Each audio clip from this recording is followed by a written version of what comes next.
Hi and welcome to another failed Muso review of another UVI product. This time it is the UVI WaveFrame sound collection.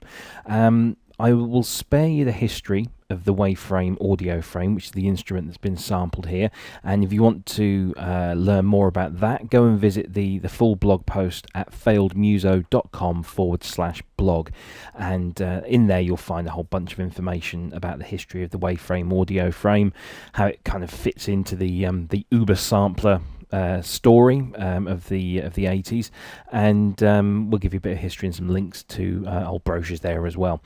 This video is just going to be about the sample library, which is available from uvi.net. It is, as ever, usable within its UVI workstation, which is a free-to-download application with which you can play all of UVI's sample libraries, be they iLok protected or otherwise.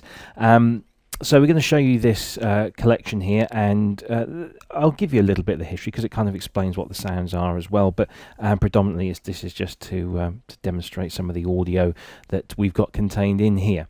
The WaveFrame audio frame, which is a bit of a mouthful, isn't it, was released in 1987. It came from a company called WaveFrame based out of Boulder, Colorado, and it was a really properly high-end sampling system that had a software controller on a computer, and then the audio frame itself was a large rack mount module where you slotted in racks at the back, and each of those rack units contained some really high-end DSP and audio hardware. So you had one rack for audio inputs, one for audio outputs, one for SMPTE, and various other synchronization processes and all sorts of different things, and you could build up your audio frame. But it's incredibly powerful for its time. It was 24-bit, and this was way before 24-bit was commonplace in audio recording. I mean, nowadays we take it for granted. This was cutting edge stuff, and because it was cutting edge, it had a cutting edge price, and many of these examples were sold brand new for around the $100,000 mark. So this is proper mortgage busting prices. Unfortunately, towards the end of the 80s, companies like EMU and Akai had all jumped onto the sampling bandwagon and were mass producing machines like the Emax or the Akai S1000 at vastly less prices than the WaveFrame could cope with. And so the WaveFrame then went on to become a tool that was used predominantly in post-production audio, mainly in film scores and other kind of post-productions, TV, advertising, that kind of thing.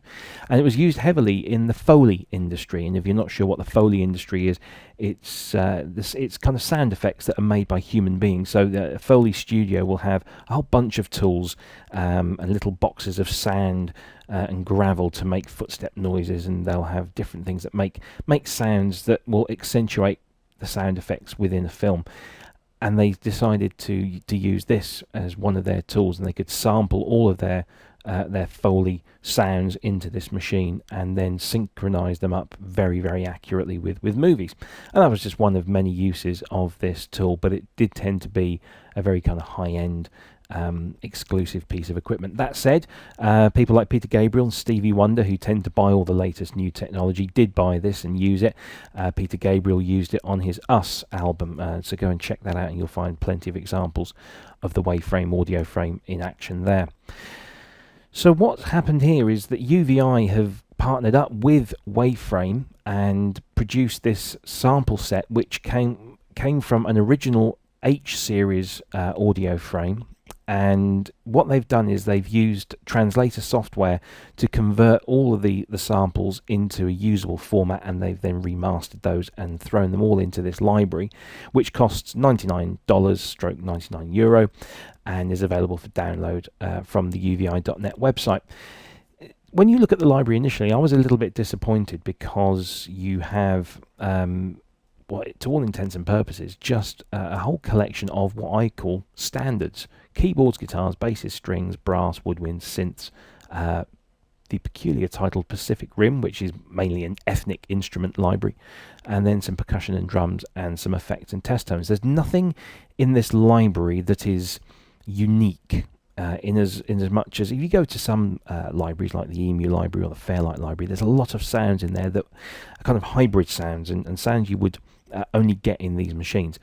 This library seems to be one that replicates and has accurately sampled for its time a whole bunch of real instruments. Now, this is not too disappointing, because you might be thinking, well, I've got a whole bunch of orchestra samples, I've got a whole bunch of percussion samples, of guitar samples.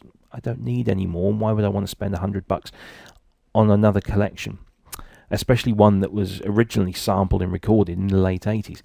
And that is the very reason you might want to buy this. The reason being is that all of these old-fashioned samplers, Fairlights, emulators, Akai's, they lent a certain quality to the sample, especially if you look at Fairlight. If you take a Fairlight and you listen to its piano samples, yeah, it sounds like a piano, but it doesn't sound exactly like the piano that was sampled. It's coloured it sonically somehow, using the processing and the primitive technology as we consider it now. But back then it was cutting edge. It couldn't accurately represent a piano as we can nowadays. It had to compromise. It had to do certain things to get the sound and to make it playable.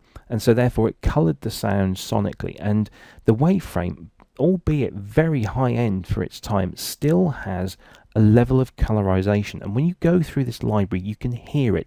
It's not immediately obvious, but there is a quality to the sounds here that just give it a little bit of character.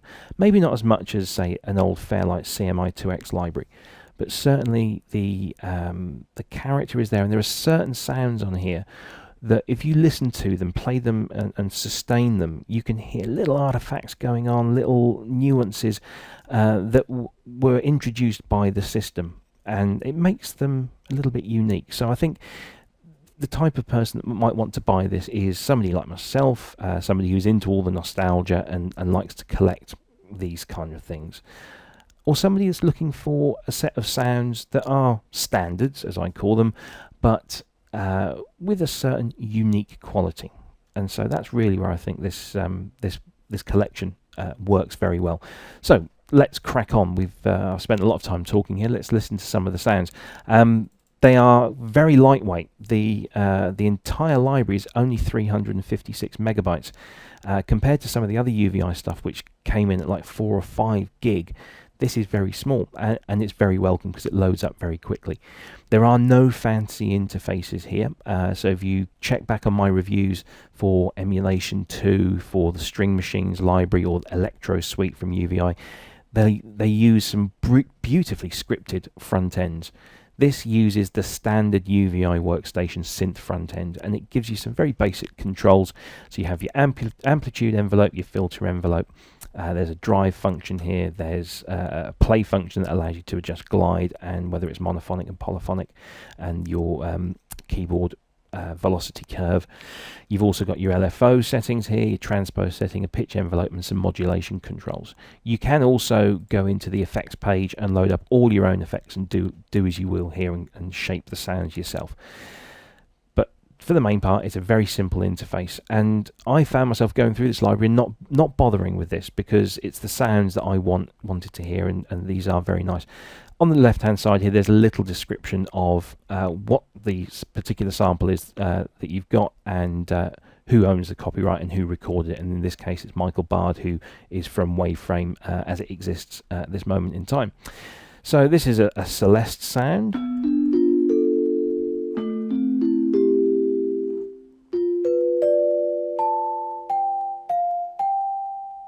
And it's very nice, it's very clean.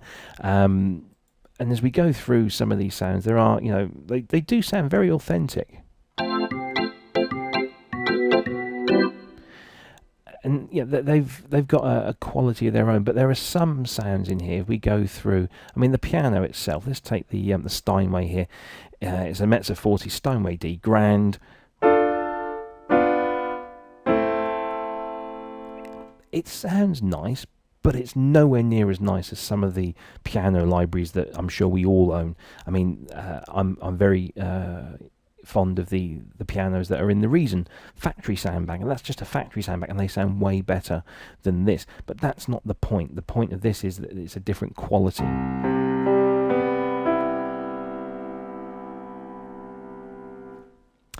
And there are some really nice sounds in here. If we go into the browser and have a look, there's some nice guitar sounds in here. And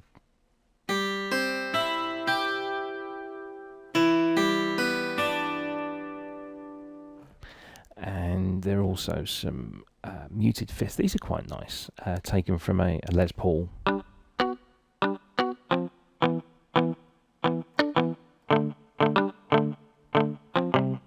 They're quite nice, and I can see those being used in an arpeggiated way.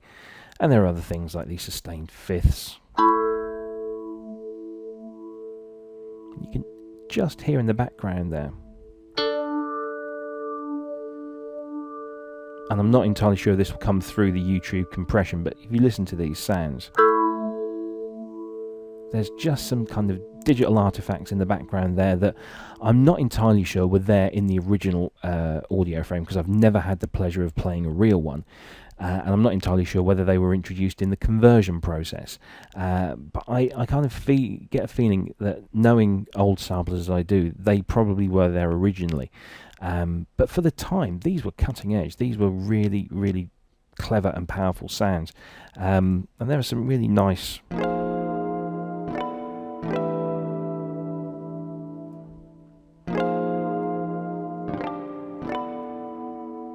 some really nice samples in here, and one or two on their own, they're not worth $99. But I think if you dig in here, there are some really nice and very useful sounds. I got this last night and was up until the early hours of this morning, playing with this and writing the review. And there's some really, really good sounds in here that I think most people would find a good use for.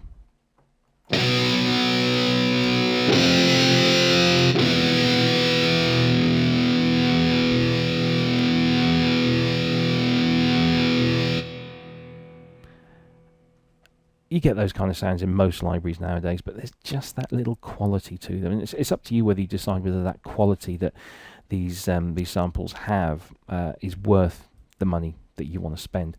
We can go through so many things. I mean, there's some really nice string sounds on here, and I think this is where a lot of this library excels.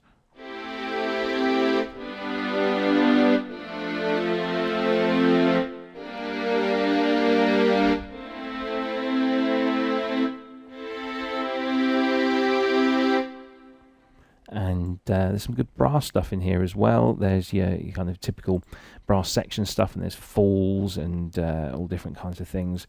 Let's try this one here.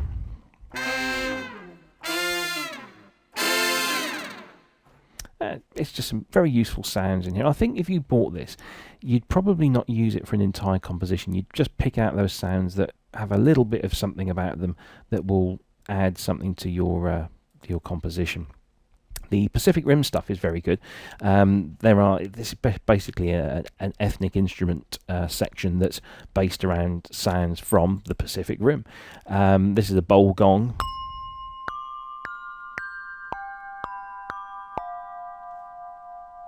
Has a nice quality to it. A Chinese vertical wood flute.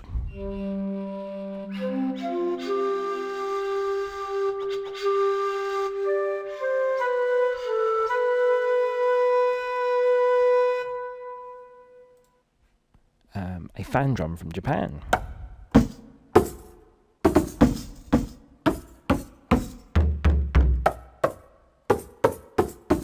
So a bunch of sounds there. There's a Kong.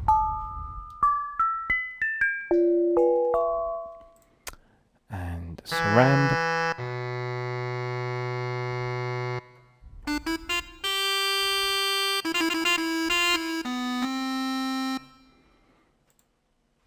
And a nice set of tablas in here with some nice samples.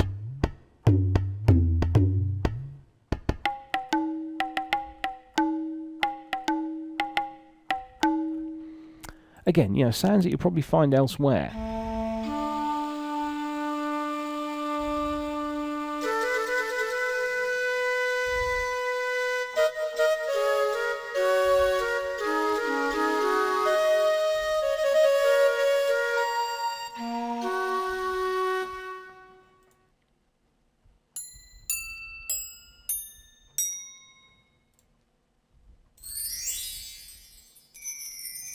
And now we're into the percussion section. There's a whole bunch of stuff in here.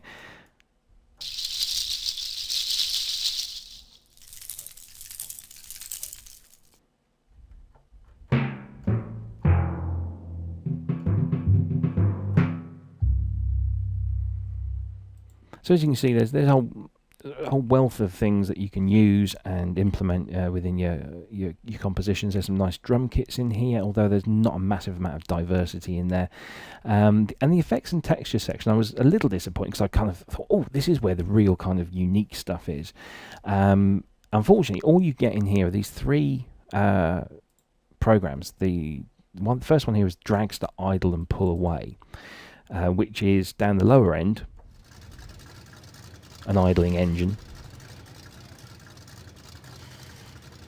and you can have that at different pitches. And towards the higher end we have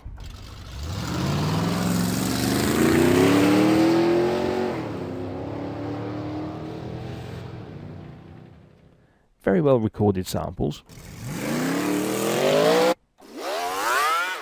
Whether they're useful or not, I don't know. Then we've got this, It Was a Dark and Stormy Night, and there are some very nice and very well recorded thunderstorm effects in here.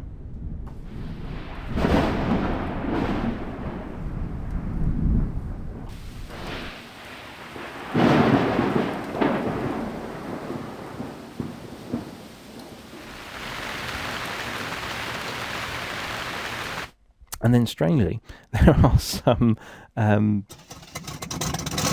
car effects in here as well.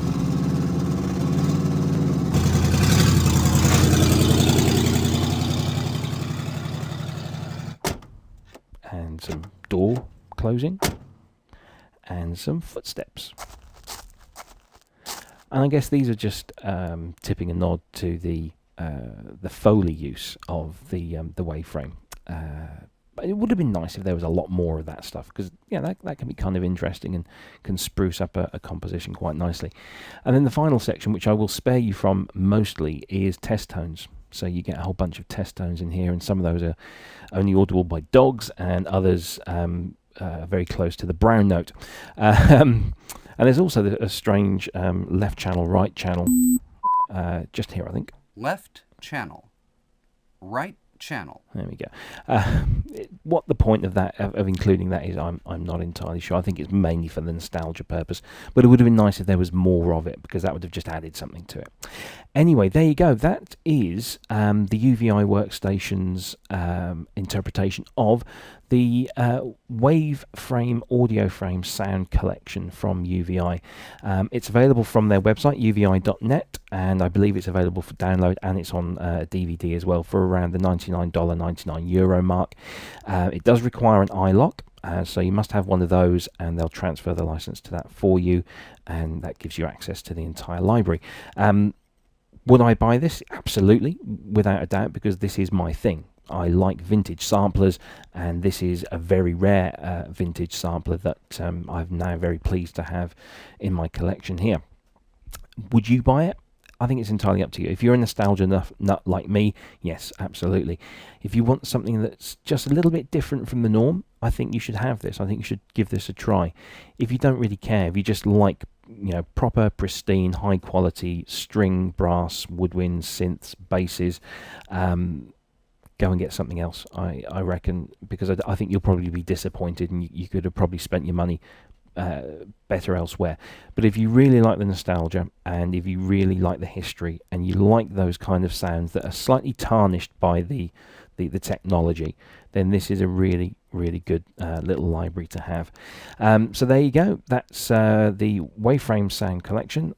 I've been Rob from failedmuso.com. Hope you've enjoyed that review, and check out the full written review along with some proper audio samples from people that can play instruments properly at www.failedmuso.com/blog. Thanks for watching. Bye bye.